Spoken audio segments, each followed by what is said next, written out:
Vamos ler apenas 2 versículos em seguida. Vocês podem sentar.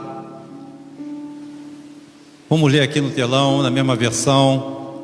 Tendo proferido essas palavras, muitos creram nele. 31, pode ler. Então disse Jesus aos judeus que haviam crido nele: se permanecerdes na minha palavra, verdadeiramente sereis meus. Pode sentar, irmãos. O tema dessa noite é: tem que me amar.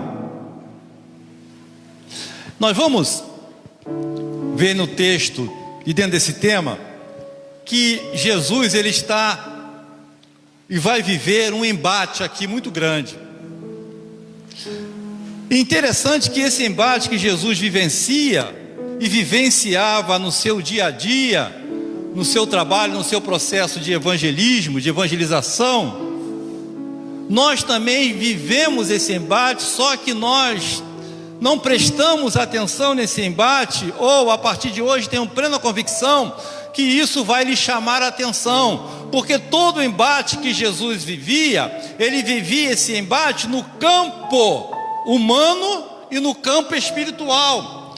E às vezes nós confundimos esse embate que nós temos vivido e levamos, ou muitas das vezes, tudo para o campo espiritual, ou confundimos o campo espiritual com o campo natural, com o campo humano, ou então levamos tudo para o campo do humano e esquecemos do espiritual. Então Jesus sabia discernir muito bem isso, e isso vai ficar muito claro para mim e para você essa noite, através desse texto que nós vamos fazer menção aqui essa noite. Mas antes de nós começarmos a falar desse texto, eu queria que você falasse com o irmão do seu lado, a irmã, quem tiver ao seu alcance, você virasse para ele, para ela e falasse: você tem que me amar.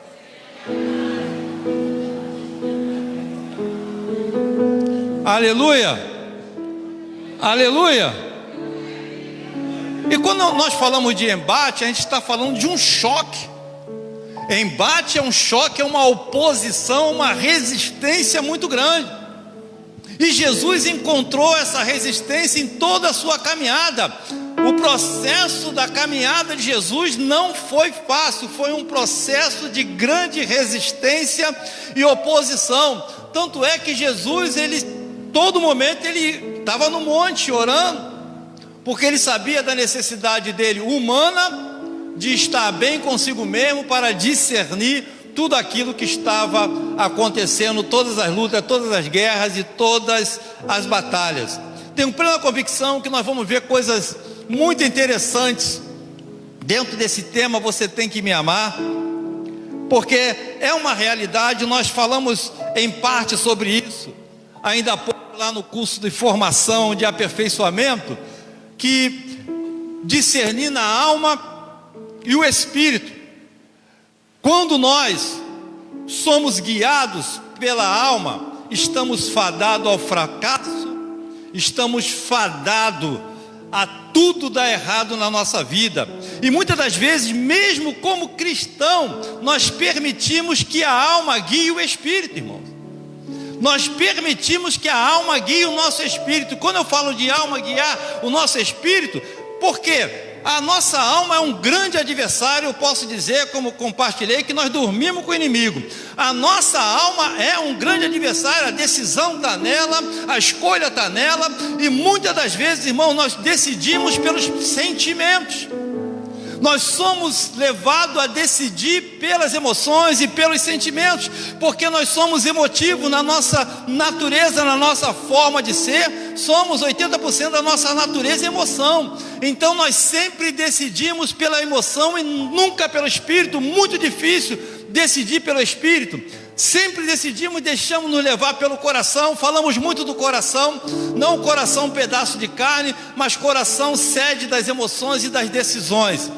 Então hoje nós vamos, dentro desse tema, você tem que me amar. Você vai ver que é uma verdade, é uma máxima que Deus determinou, tem que amar, porque a Bíblia vai dizer que todo aquele que é nascido de Deus, Ele ama. Vamos ver a diferença em quem é nascido de Deus e quem não é nascido. Porque para amar não depende de circunstâncias. E às vezes nós queremos impor circunstâncias para amar. E quando o amor de Deus está na nossa vida, quando somos nascidos de novo, nascidos de Deus, nós temos que aprender a amar independente das circunstâncias, porque senão só vamos amar quem nos ama. E a Bíblia vem na contramão, e Jesus vai ter um embate aqui muito grande com o povo judeu, vai sofrer várias acusações nesse tema aqui, nesse texto, nesse contexto. E nós vamos ver que isso tudo se aplica à nossa vida, à minha vida, à sua vida. Eu quero continuar lendo com você, aleluia. Coloca o versículo 33, irmão. 32 está aqui? Tá, o 33, coloca o 33 aqui. Podem ler comigo? Eles responderam-lhe: somos descendência de... e jamais fomos escravos de ninguém. Como pode tu afirmar que seremos libertos? Olha só. Quem era a referência do povo judeu? Abraão era uma referência para o judeu, como é até hoje. Quem é a sua referência? Pode ser que você tenha uma referência, e todos nós temos, nos referenciamos em alguém, né? Ou alguém que de alguma forma te motiva. Então, para o povo judeu, Moisés era uma grande referência, até hoje.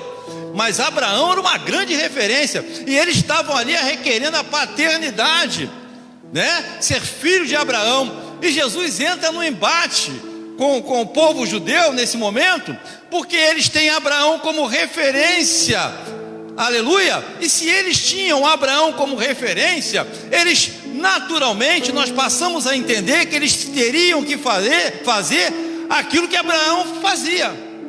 Porque eu não posso ter você como referência e não fazer o que você faz. Então você não é uma referência. Então eles estão discutindo com Jesus, eles estão debatendo com Jesus, eles estão se opondo a Jesus.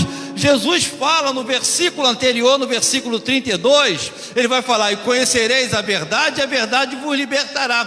Jesus está falando da verdade, quer falar da verdade para eles, quer mostrar a verdade para eles, mas eles não querem acreditar a verdade estava ferindo eles.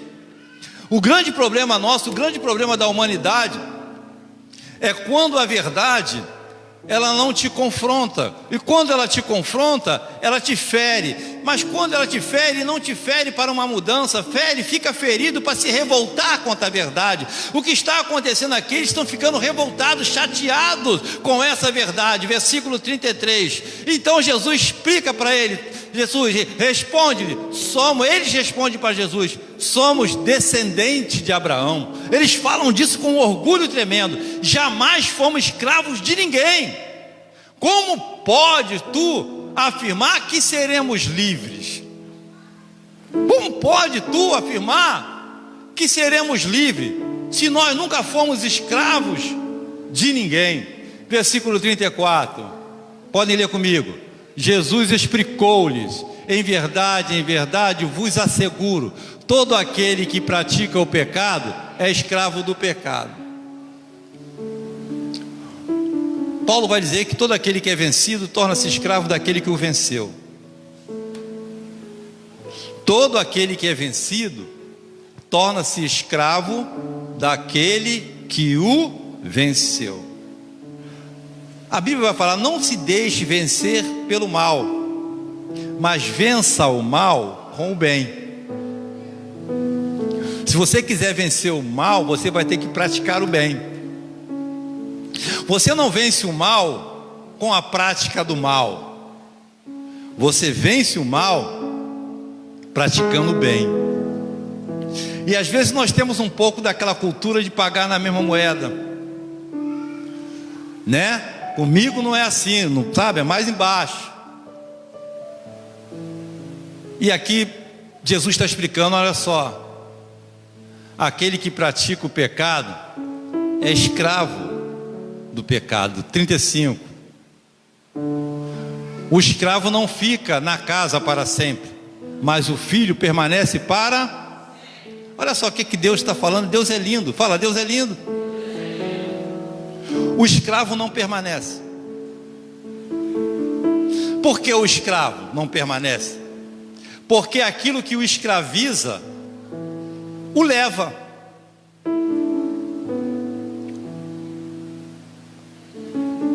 na fundação, numa das aulas que tivemos, isso me trouxe a memória agora,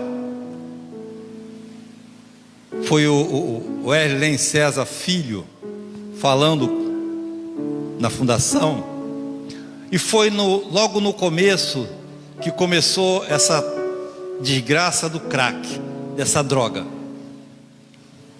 Aí ele fala com muita propriedade que o diabo, ele só pode induzir você ou sugerir que você faça alguma coisa. O diabo não obriga ninguém a fazer nada, ele induz ou sugere. E falou que quando surgiu o crack, muitas pessoas que provaram ficaram dependentes, porque é algo que mexe com a área do cérebro do prazer numa velocidade muito grande. E quando você deixa de usar o crack, você vai... Ele usou a ilustração de um prédio de 140 andares. Quando você usa o crack, tu vai para aquele 100º, 40º andar, tu vai lá para o pico, a cobertura. E quando você deixa de usar, você volta para o primeiro andar. O primeiro andar é o lugar de depressão, lugar de angústia. Então, o cara que usa essa droga, ele não quer viver deprimido, então ele é obrigado a usar toda hora para poder se manter no lugar de prazer. É por isso que a pessoa que usa o crack, você traz para casa, cuida dele, dá comida, dá roupa, troca tudo, solta ele, ele volta correndo, porque ele tem que estar perto de onde tem essa droga. Então o escravo, ele não consegue ficar, porque algo o atrai, é mais forte talvez do que ele. Mas a Bíblia, Jesus está falando que o filho permanece. Independente, temos luta, temos dificuldade, como o filho pródigo pediu seus direitos, saiu de casa, foi embora, mas ele caiu em si. Ele caiu em si, ele parou, olha só, lá é melhor. Se você não consegue enxergar que a casa do pai é melhor do que lá comer com porco, você vai comer com porco, amigo, vai morrer lá comendo com porco. Mas quando você cai em si, por que nós caímos em si? Porque nós temos o senso, o bom senso, nós temos consciência, e quem tem consciência começa a medir, pô, lá é melhor do que aqui onde eu estou. Então o filho permanece. Por que o filho permanece para sempre? É porque tudo que o filho precisa está na casa do pai. Tudo que necessitamos está na casa do pai. Nós não precisamos de nada lá de fora. Nós temos alegria, nós temos prazer, nós temos diversão, nós temos adoração, aleluia, temos sustento, nós temos provisão. Oriam da Labaia, nós temos um Deus que tudo pode. Não precisamos de nada. O Senhor é o nosso pastor. Precisamos de nada. Um garoto que não sabia ler direito, ele falou: o Senhor é o nosso pastor e nada nos fartará. Ele falou errado, mas falou certo. Quem tem Deus, não tem mais nada que te farte. Deus te fartará. Aleluia, Deus suprirá. Aleluia, precisamos acreditar, precisamos confiar. Aleluia, aleluia, glória a Deus. Versículo 34, está aqui, meu filho? Você já está no 36? Vamos lá. Jesus explicou: em verdade, vos asseguro, todo aquele que pratica o pecado é escravo do pecado. 35. O escravo não fica em casa para sempre, mas o filho permanece para sempre. Isso aí você dá para você medir se você é filho e o que você é. 36. Assim sendo, se o filho vos libertar, sereis verdadeiramente livres. Olha, Jesus está falando com ele. O filho fica. Éramos escravos quando estávamos no mundo. Presta atenção, Jesus está falando para eles: olha só, se eu libertar vocês, vocês vão ficar na casa do Pai, não vão querer sair mais. Aleluia. Você não pode ter o desejo de voltar para o mundo. As circunstâncias, as adversidades, o que acontece, não são o suficiente para nos fazer voltar para o mundo. Não pode. Abacuque foi muito feliz na sua oração, quando ele declara ainda que a videira não floresça, não haja fruto na vide, não haja vaca no curral, o produto da oliveira minta. Ele é feliz, já te falte feijão, falte arroz, todavia eu me alegrarei no Senhor, no Deus da minha salvação. Abacuque está aqui falando para mim e para você que o principal, que é a prioridade, ninguém pode nos tirar. A adversidade, as circunstâncias adversas, ela pode tirar algumas coisas nossas, mas salvação não tira. Haja o que houver, permaneça na casa do Pai. Aleluia, haja o que houver, não decida sair. Eu postei essa semana que o maior erro das pessoas na hora da tempestade é pular do barco. Veio uma tempestade e as pessoas querem logo pular no mar. Tem segurança no barco. Deus está no barco. Não importa o que está acontecendo ao redor, ao derredor, Deus está no barco, querido, não afunda. As ondas são terríveis, mas fica no barco, irmãos. E talvez o barco vai precisar da sua ajuda. O barco precisa da sua ajuda.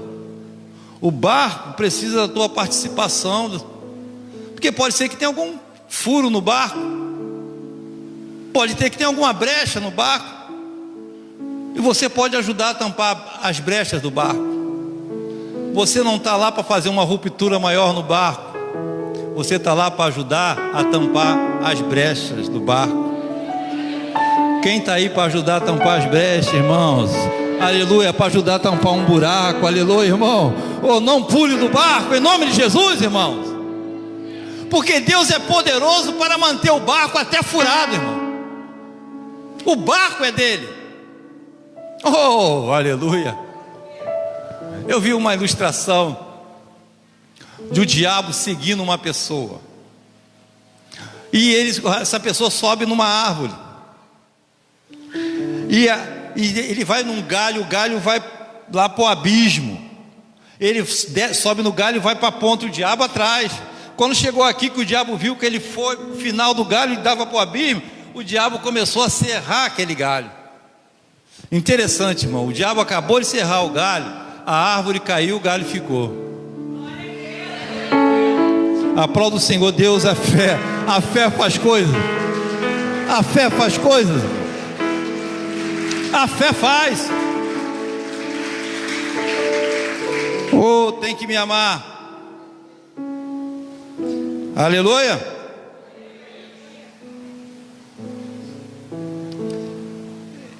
Nós vamos entender daqui a pouco. E vamos discernir o embate no campo humano e o campo espiritual. E precisamos, como igreja, entender e discernir isso. A Bíblia vai dizer que a nossa guerra não é contra a carne, não é contra o sangue. Mas eu respondo a pessoas. Quando eu estou conversando, eu estou discutindo, eu estou respondendo pessoas. Eu preciso só entender quando aquela pessoa ela está no campo humano falando comigo, e quando é o diabo atuando na vida dela para falar comigo. Aleluia. Eu preciso discernir. Porque às vezes você vai, como foi com Pedro, que chegou para Jesus e falou: não vai acontecer nada disso não. Jesus falou: para trás, Satanás. Jesus estava falando com Pedro? Não, estava falando com Satanás. Mas quem estava sendo usado? Pedro. Aleluia. Então nós precisamos entender e compreender quando o diabo está por trás. Às vezes você está numa discussão com alguém, você está no campo só humano, quando é o diabo debatendo contigo. Aleluia. Eu tenho plena convicção que a partir de agora, qualquer embate que você tiver, qualquer oposição que surgir, você vai prestar mais atenção. para você ou não perder tempo, ou guerrear no campo errado. Aleluia. Próximo versículo, querido. Podem ler comigo. Eu sei que sois a descendência de... Entretanto procurais, porque a minha palavra não tem lugar dentro de vós. Estavam tentando matar Jesus, porque quanto mais Jesus falava, mais eles endureciam e fechavam o coração. A palavra de Deus não encontrava espaço dentro deles. Quando a palavra de Deus não encontra o espaço, o que acontece é que nós já endurecemos ou endurecemos cada vez mais para que a palavra de Deus não penetre. Por que a palavra de Deus não penetre? Porque eu não quero ouvir. Eu decidi não ouvir. Eu fechei os ouvidos, fechei o coração, não quero ouvir. Você pode falar o que quiser, eu não quero. Você pode falar, eu já sei tudo isso, não quero saber. Então, quanto mais Jesus falava, mais eles endureciam. Por quê? A proposta deles, o propósito deles era se opor e ponto. Eles queriam se opor. Eles foram lá para se opor, para ser oposição. Eles não foram lá com o coração aberto para ouvir. Eles foram lá com o firme propósito de se opor. E por ser oposição, e por querer se opor, a palavra não penetrava. Oh, aleluia. Aleluia, irmão, a palavra não penetrava. Versículo 38. Podem ler.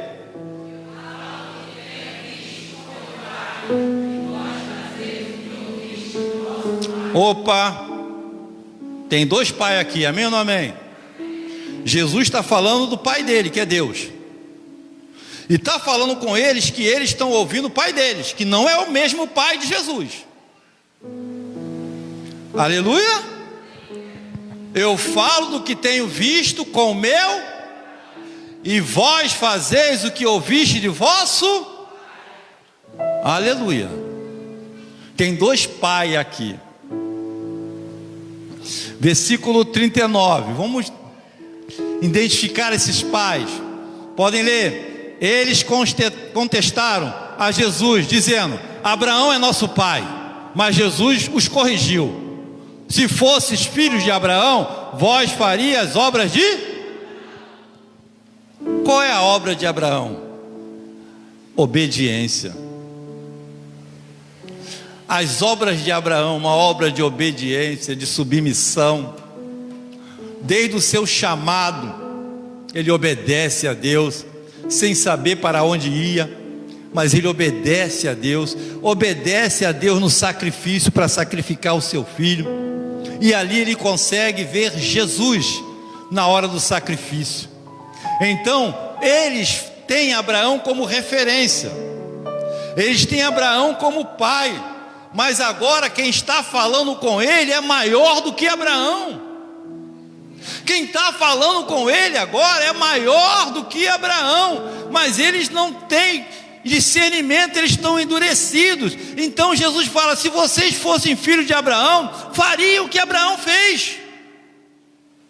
Tem filho de Deus aqui, irmãos? Se são filhos de Deus, tem que fazer o que Deus fez. Vamos ver daqui a pouco se vocês são filhos de Deus ou filhos do diabo. Tem que me amar, vai. Tem que me amar. Tá baixo, hein? Tá baixou. Tem que me amar. Aleluia. 40. Podem ler. Mas ao contrário, agora procurai matar-me a mim, um homem que vos tem declarado a verdade, a qual ouviu de Deus. Abraão não procedeu assim.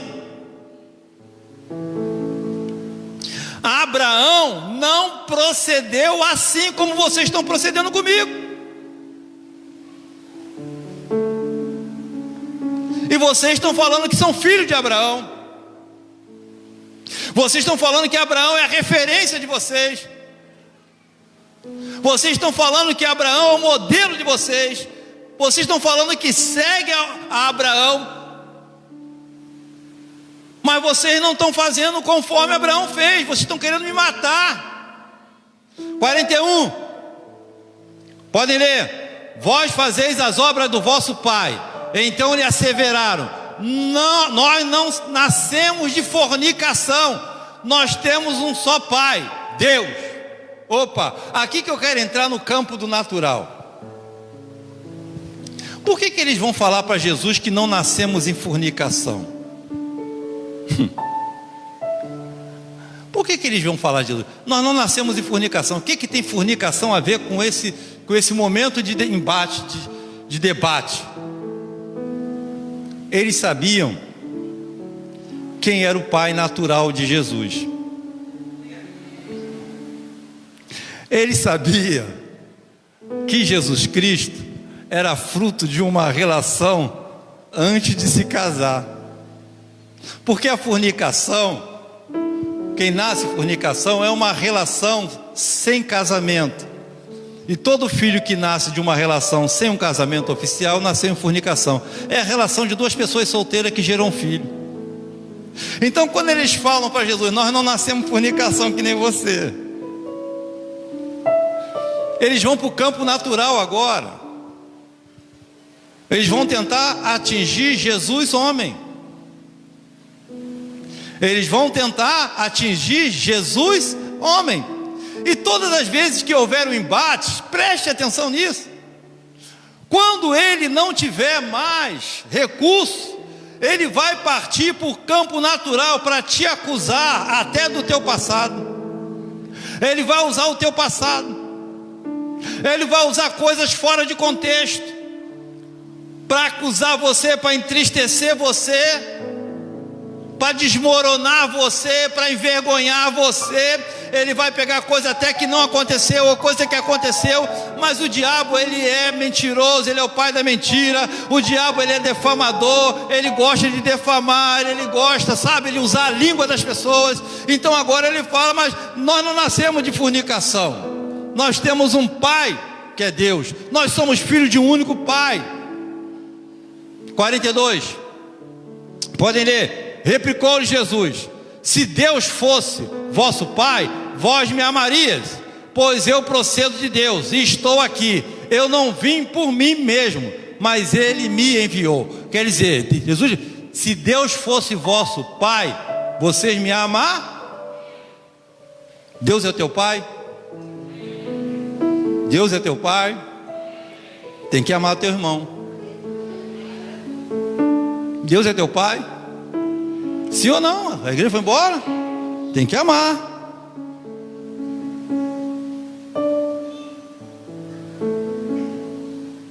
Quando nós lutamos uns contra os outros, nós perdemos eficácia na luta contra Satanás. Quando nós lutamos uns contra os outros, perdemos eficácia na luta contra Satanás. Reino dividido não subsiste. E o diabo gosta quando nós estamos entre nós se degladiando.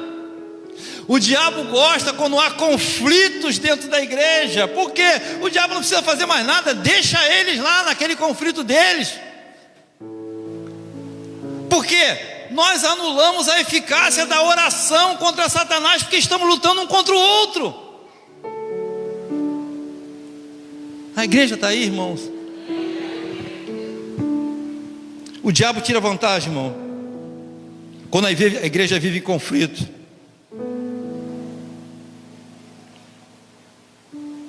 Sabe o que determina quem é teu pai? Sabe o que determina? A igreja está aí, irmãos. Você sabe o que determina quem é seu pai? O sentimento que você nutre pelo teu irmão. O que determina quem é o seu pai é o sentimento que você nutre pelo teu irmão. Porque a Bíblia é clara, ela diz: todo aquele que é nascido de Deus, que foi gerado por Deus, ama. Então, se eu quero saber quem é meu pai, é só ver o sentimento que eu tenho pelo meu irmão. Por isso eu falei para você: eu tenho que me amar. tem que amar. Nós não podemos nutrir outro sentimento a não ser o amor. E se eu tenho nutrido outro sentimento pelo meu irmão, pela minha irmã, é porque meu pai não é Deus. Eu tenho outro pai, eu tenho elegido outro pai para mim. E quem nutre outro sentimento pelo irmão que não é amor, é porque não foi gerado por Deus, foi gerado de fornicação. O teu pai é outro, é uma outra relação. A tua relação não tem nenhum relacionamento com Deus. A tua relação tem um relacionamento profundo com o diabo. Versículo 43. Podem ler. Porque vós não podeis entender minha linguagem. E porque vós sois incapazes de ouvir a minha palavra. 44. Vós pertenceis ao vosso pai, e quereis realizar desejos de vosso pai. Ele foi assassino desde o princípio e jamais se apoiou na verdade, porque não existe verdade alguma nele. Quando ele profere uma mentira, fala do que lhe é próprio, pois é o mentiroso e pai da mentira. Deixa aí. Sabe o que é isso, irmãos? Jesus afirmar para eles, para um povo que nutria essa imagem requeriam essa paternidade de Abraão, e Jesus chega e confronta eles, por causa das atitudes, por causa do comportamento, por causa da postura deles, por causa da falta de amor deles. Jesus confronta eles e fala para eles: olha só, vocês pertencem o vosso pai é o diabo, vocês pertencem ao diabo, vocês pertencem ao diabo. Por que que pertence ao diabo? Atitude, comportamento, postura. Como é que eu posso odiar meu irmão e depois ir orar a Deus, para Deus fazer alguma coisa pela minha vida, para Deus interceder a Deus, entrar na presença de Deus, com ódio no coração ou qualquer outro sentimento ou ressentimento? Então Deus está falando para você: é o pai de vocês, quem orienta, quem rege vocês é o diabo, não é Deus. A igreja está aí, irmãos. Tem que amar. Amar é uma decisão, é. Mas nós temos, Deus nos deu sabedoria. Para quê? Para a gente escolher o melhor. E o melhor é amar. O melhor é amar.